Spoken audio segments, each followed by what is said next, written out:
guys, good afternoon. This is Michael Beck and Chad Warren here with Chat GTM by Inktank GTM. We're here at the Tech Revolution Tour hosted by Microtouch, Esper, Point B, Star, Spaceful, and Honorbuilt. Good job. I can read. Like, Look this at that. is not going to end well. I'm going to have to turn around. There's a screen over there, everybody else. It's not that good. He's good. However, I am here with Brian Klinger and my new friend, I didn't get your name, Amy Crowell. Amy Crowell. What's as important as Amy's name is who she's with, which is the Giving Kitchen. I hear it's a fantastic cause, and we're about to learn a little bit more about that. And with us, Mr. Brian Klinger to get us started. Brian, nice to see you, man. I'm talking in sports voice because we're in a baseball stadium. I love it. Yeah, we're like announcers today. So we're here in Atlanta, Georgia, actually about 2 hours from my home. I drove down this morning. The Comcast office is right over there in the outfield. So that's the Battery. If you've ever been to Truist Park, you'll see the big shiny I was wondering to Comcast see it. I building. saw Comcast, like Brian's got me nearby. Oh yeah, and I was just here a couple of weeks ago with Giving Kitchen's founder, Jen Hidinger-Kendrick, and hosting a lot of great partners and clients of Comcast Business who are also major supporters of Giving Kitchen. And Comcast Business is a proud national sponsor of Giving Kitchen because they do amazing work to help food service workers when they're experiencing a time of crisis.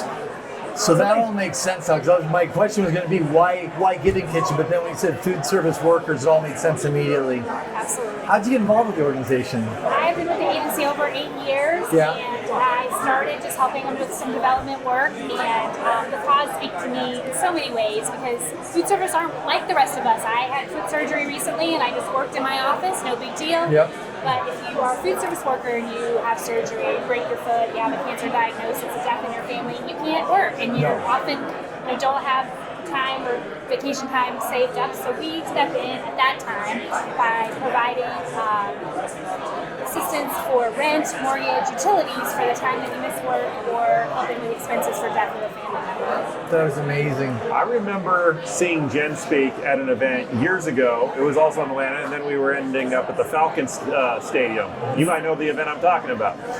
And she had me in tears and a lot of other people in the room. Laughing or heart-wrenching stories? I mean, it was the story with her husband and how this whole thing got. Okay, so serious stuff. Actually, would you like to give us a little bit of that background? I think everyone would love to know. Absolutely. So I work in the food service industry. We just had a stat, actually every single one of the staff at Giving Kitchen has worked in food service at some point. And her husband worked at a restaurant as a chef at a very young age, had a terminal cancer diagnosis, and they was told he had about a year to live. And his owners of the restaurant said he worked, and Jen called to give them the news, said, what can we do to help? And they came over to their home and sat across with their table and said, we want to raise some money for you to pay for your home expenses for a year, so hopefully you can beat this cancer. And they put together an event in about 3 weeks, Team Heidi. We have it here at the stadium the last couple of years. Just had the Team Heidi? Yes, it's called Team Heidi. Team Heidi. The chef was Hidinger, so everybody called him Heidi. Yeah. And they were trying to raise $35,000 or $40,000, and they raised almost $300,000. Wow. And the biggest part, and I do get chills even though I've heard the story 100 times, is Ryan Hidinger got up on stage and said, this cancer diagnosis is a gift because of the community it brought together. And so that's how Giving Kitchen was born, because it really just pointed out that the food service industry is more vulnerable. We have an opportunity to help each other and help ourselves. And so that's how it started with food service workers coming together. But now, we're almost 13 years old. We have companies like Comcast and many others that help support us as well. And so we've given away $15 million. $15 million? 15, yes. Wow. We've helped almost 30,000 food service workers over the years. We provide stability network resources, so if you had a death in your family, you may get some money with those burial expenses, but you're sad. You need a counselor. So we connect the food service workers to those resources as well, so that they can in all 50 states. Yes, in all 50 states. So we started here in Metro Atlanta. We strongly believe we could not have done this anywhere but Atlanta. Yeah. We have a very communicative chef hospitality where even competitors get together in the same room and help each other out. But now we have served all 50 states, and we'll continue to grow year after year. We get stats every year, it's like every month. It's like the most this, the most that, the highest we've ever given away. The quickest we gave away $1 million. It's crazy. I love that. And so, for those that don't know how to engage with Giving Kitchen yet, right? if you're a frontline worker and something happens, and does that something go to Giving Kitchen directly, or does their restaurant or brand have to be working with Giving Kitchen first? Anybody that knows a food service worker that's in crisis can go to givingkitchen.org and fill out a really short ask for help form. It can be a manager, it could be a spouse, it could be the person, it could be a friend. Sometimes people are too proud to ask, right? That's for sure. Yeah, and that's a great point. Like, a lot of companies in the restaurant industry have employee assistance programs. However, some employees don't feel comfortable sharing if they're struggling with addiction or a mental health crisis, Or their kids they do have something, right? going on where they just need an unbiased third party to support them in a confidential fashion.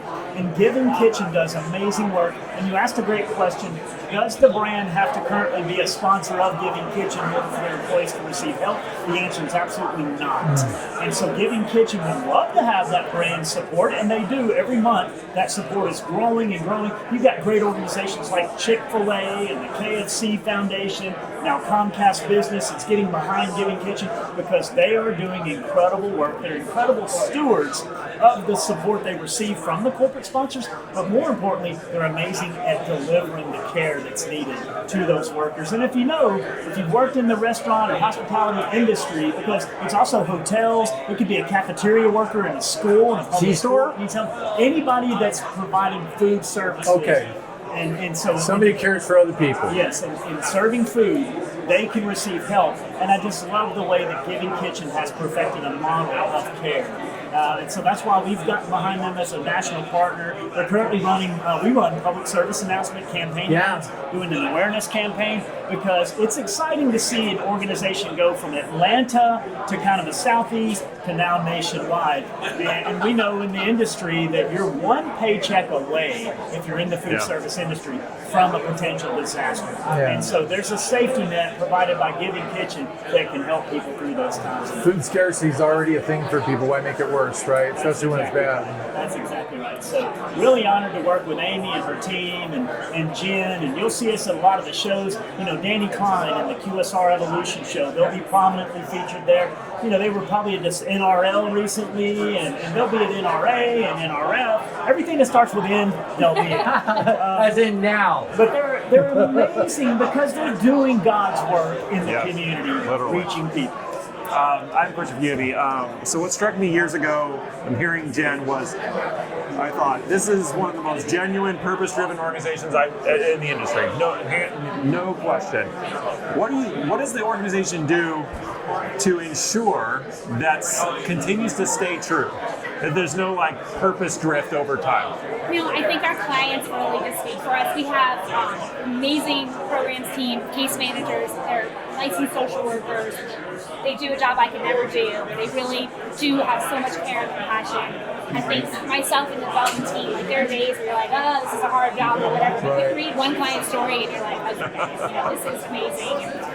There's just, I think we all genuinely want to help the people that we help, our clients. And I think it just speaks through Jen, of course, her voice and her story. I've heard her story dozens of times. I still tear up every time. It's compelling and it's amazing and sad and incredible and all those great adjectives.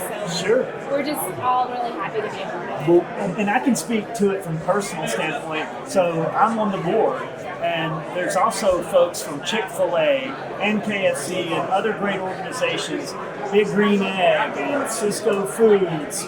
And the board members as well are all passionate about the care of human beings, and especially in the food service industry that we all are very blessed to work with.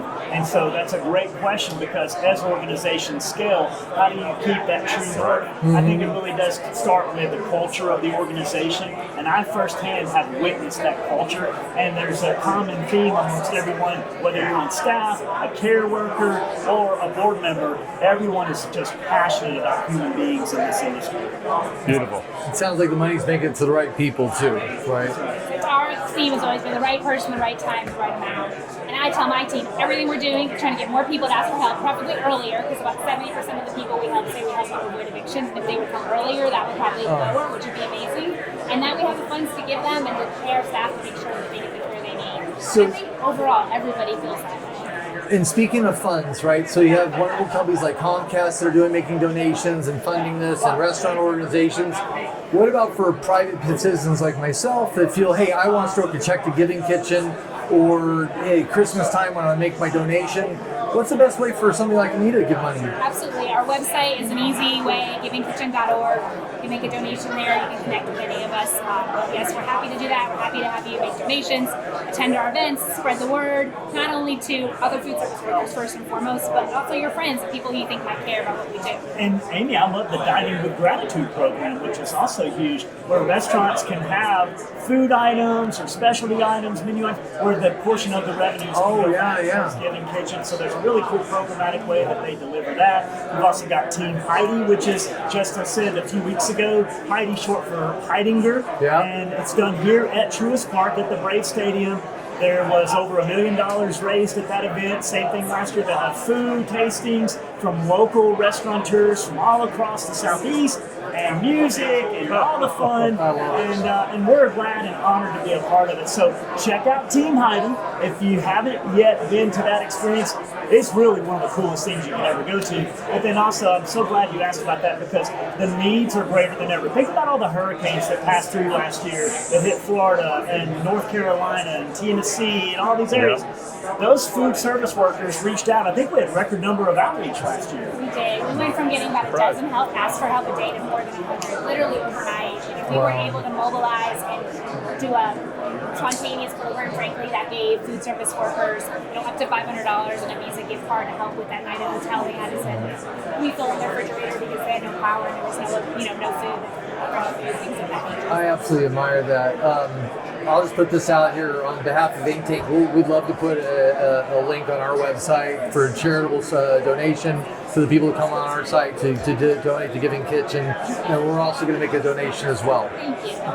That's amazing. It's just the right thing to do. There's no decision. It's the right thing to do. It absolutely comes back to you. There's nothing better than giving, and making a difference in this world. So thank you so much for that. 100%. Thanks for doing what you do. Thanks for leading. Thanks for sharing this kind of thing with people. Thanks for caring people that care for everybody all day long. Thank you. We appreciate everybody all day long. So thank you. Absolutely. Beautiful thing, yeah. Well, guys, this is a short and sweet one, but it's probably going to be the most impactful one we'll have today. So the bar has been set really high. Brian Klinger always brings it, and now he definitely has in Giving Kitchen. So please, if you're watching this and you happen to have that urge to give a little bit to the cause, get up right now and do it. Act on that feeling. It's God telling you to right now. It's a good thing to have, and you'll feel better the moment you do. So, but guys, thank you so much for coming on the show. Thanks, and I'm looking forward to watching the game today. Who's going to win? I'm gonna go Braves. Okay, you're a little biased. I gotta be home. I know they won't let me go home. Okay, I think you have the office kind of right across the way here. It's right in the outfield. God. All right, so he's rooting for you, Braves. So don't be upset if you lose. It's not his fault. That's right. I might edit that. I'm not sure. You get in trouble. I'll leave it. Anyways, guys, this has been Chat GTM by Think Tank here at the Microtouch event at the Brave Stadium. There's more to come. Thank you so much, and we'll see you again soon.